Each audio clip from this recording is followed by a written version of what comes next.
Nhân xin chào cả nhà, và trong buổi sáng ngày hôm nay Nhân mời cả nhà cùng với Nhân đi tham quan một căn nhà được xây mới 100% luôn, nằm trên trục đường Lê Đức Thọ ha. Và đây là mặt trước của căn nhà chúng ta, được xây dựng trên cái khung đất là ngang 4 m và dài vô 22 m ha. Chiều dài rất là dài luôn ha. Đó là đặc điểm nổi bật của căn nhà này. Và phía trước căn nhà chúng ta là con đường 12 m.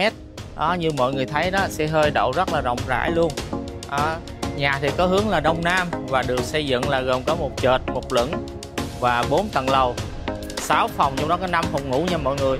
Đó, từ vị trí nhà của chúng ta di chuyển ra Cityland nè, cũng như là các tiện ích trong xung khu vực này rất là nhiều nha. Đó, và bây giờ Nhân mời mọi người tiến vô bên trong để xem căn nhà của chúng ta ha.